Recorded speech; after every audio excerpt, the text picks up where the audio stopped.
ये कहानी ऐसी है कि एक रानी को देखने के लिए जाने कितने लोगों की जान गई। तो आइए ये कहानी सुनते हैं, आखिर क्या था उस रानी में जो इतने लोगों की जान गई। एक राज्य की राजकुमारी चित्रा की सुंदरता के चर्चे कई राज्य दूर गांव में थे। चित्रा की सुंदरता की सब कल्पना मात्र करते थे, क्योंकि आज तक उस रानी को किसी ने देखा ही नहीं था। रानी के पिता नहीं रहे, ना ही उनकी माताजी है। पिता की मृत्यु के बाद वो ही अपने राज्य को संभाल रही थी। वो रोज एक सभा लगाती थी और उस सभा में सिर्फ उसे देखने के लिए दूर दराज के गांव से कई लोग आते थे। कई राजकुमार और राजा भी चित्रा को देखने आते थे। रानी की सभा रोज एक खुले मैदान में लगती थी। राजा और राजकुमार न सिर्फ उसे देखने आते थे, बल्कि उसके लिए कई राजा में युद्ध भी हो गया। भरी सभा में रानी एक बड़े पर्दे के पीछे बैठी रहती थी। कभी कभी जब सभा को संबोधित करने के लिए बोलती थी, तब उसकी आवाज पर ही ना जाने कितने श्रोता मोहित हो जाते। रानी बहुत चतुर थी, अपने राज्य पर आक्रमण न हो जाए और कोई उसे पाने के लिए सभा में ही उसे उठाना ले जाए। इसलिए रानी ने पहली ही सभा में यह घोषणा करवा दी थी कि वो अपने शयन कक्ष में ही बिना पर्दे के रहती है। उसके शयन कक्ष में अगर कोई अकेला आकर रानी को देख लेगा, तो वो रानी उसी से विवाह कर लेंगी। अगर ऐसा ना करके वो सेना लेकर हमें जितने आया, तो समझा जाएगा कि वो कायर है। रानी की चतुराई के कारण कोई भी उसके राज्य पर हमला नहीं करता था। रानी का शयन कक्ष किसी मधुमक्खी के छत्ते से कम नहीं था। कोई भी रानी तक अभी तक पहुंच ही नहीं पाया था। हर रात कई राजकुमार और साधारण व्यक्ति कोशिश किया करते थे, लेकिन अगले दिन उनकी देह में प्राण नहीं बचते थे। कोई भी रानी के शयन कक्ष तक जाने वाले चक्रव्यूह को भेद नहीं पाया था, और महल में रानी का कक्ष कहाँ है किसी को आज तक पता भी नहीं चला था। रानी के सैकड़ों पहरेदारों की नज़र से कोई भी नहीं बच पाया था। बस रानी की सुंदरता सबकी कल्पना में ही थी। रानी के लिए ना जाने कितनों ने अपने प्राण गंवा दिए, लेकिन कोई भी रानी की सुंदरता को देख नहीं पाया। उसी राज्य में एक युवक था जिसका नाम था सरस। युवक बड़ा ही साधारण था, लेकिन बुद्धिमान था। उसे इस तरह एक स्त्री के लिए लोगों का मरना बड़ा दुखी करता था। वो कई को समझाता भी था कि दिन रात एक अनदेखी रानी की इतनी चर्चा करना बेकार है, लेकिन शायद ही वो किसी को समझा पाया हो। एक सुबह उसके गांव का एक नवयुवक रानी को देखने की चेष्टा में अपने प्राण गंवा बैठा। वो युवक सरस का मित्र भी था। उस दिन वो रोया भी और मन में बस एक ही विचार कर रहा था कि इसका अंत कब और कैसे होगा। फिर उस युवक ने पूरी रात्रि विचार किया। सुबह वो रानी की सभा के बाद पहरेदार के प्रमुख से मिला और कहा कि वो भी रानी की सेवा में सेना में शामिल होना चाहता है। उस प्रमुख ने उससे कहा कि यह तुम हारे बस का काम नहीं है। तुम्हें देख ही में जान गया कि तुम युद्ध के लिए नहीं बने हो। सरस बोला कि वो उसे किसी भी काम के लिए रख लीजिए। सरस बोला कि वो अच्छा भोजन बना सकता है। पहरेदार को रात्रि में अन्न पानी तो चाहिए ही होता है, वो जी जान से सेवा करेगा। इस तरह की बातें करके वो सेना के लिए भोजन पानी का प्रबंध करने वाले समूह में आ गया। करीब 6 माह तक वो मन लगाकर सेवा करता रहा। इस दौरान रानी को देखने की चाह लिए युवक भी आते रहें और अपने प्राण गंवाते रहें। फिर एक रात्रि लगभग 2 बजे उसने रसोई घर में खीर बनाई और सभी पहरेदारों को खीर वितरित की। कई ने मना किया कि उन्हें सचेत रहना, लेकिन उसने कहा कि आज कोई नहीं आने वाला है, क्योंकि रात चांदनी है और कोई मूर्ख ही आ जाएगा। सभी पहरेदार को उसने खीर खिला दी। खीर खाने के कुछ समय बाद सभी मूर्छित हो गिर पड़े। सरस ने खीर में बेहोशी की दवा मिला दी थी। सरस अब रानी का कक्ष ढूंढने लगा। 6 माह से वो यहाँ है, लेकिन इतना सख्त पहरा और पाबंदी है कि उसे भी पता नहीं है कि रानी किस कक्ष में सोती है। कुछ समय बीत जाने के बाद सरस को अब चिंता होने लगी, क्योंकि नशे की दवा का असर कभी भी समाप्त हो सकता था। फिर उसे एक चौक में नीचे तलघर में जाने का रास्ता दिखाई दिया। वो जैसे ही उस रास्ते पर गया, वहां कक्ष के बाहर ही 2 पहरेदार और थे जिसका उसे पता ही नहीं था। वो छुप गया और विचार करने लगा। फिर उसने दीवार पर अपना सर दे मारा और उन पहरेदार की तरफ लड़खड़ता हुआ गया। उसके सर से खून निकलता देख पहरेदार को लगा कि इस बार उन्हें भी शायद जगह छोड़ ऊपर जाकर लड़ना होगा। इसलिए दोनों अपना द्वार छोड़ लड़ने के लिए ऊपर भागे।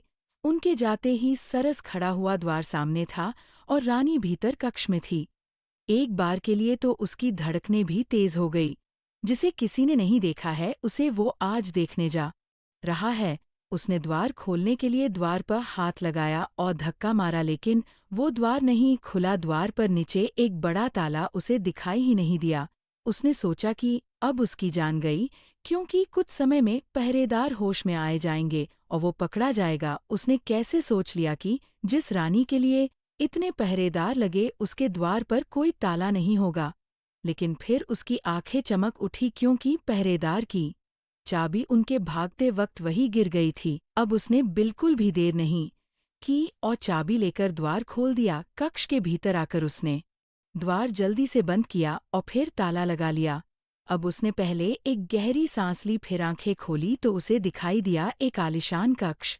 सुगंधित पुष्प भांति वो कक्ष सुगंध दे रहा था, लेकिन कक्ष में प्रकाश कम था। वो रानी के बिस्तर के पास गया। उसके कदमों की सरसराहट से रानी की नींद खुल गई और वो घबराकर उठकर बैठ गई।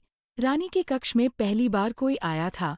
रानी ने पहले अपने चेहरे पर पर्दा किया, फिर लड़खड़ाते शब्दों से पूछा, कौन है? सरस बोला, अभी तक तो साधारण हूँ, लेकिन आपका मुख देखने के बाद हो सकता है कि साधारण ना रहूं। रानी घबरा कर खड़ी हो गई।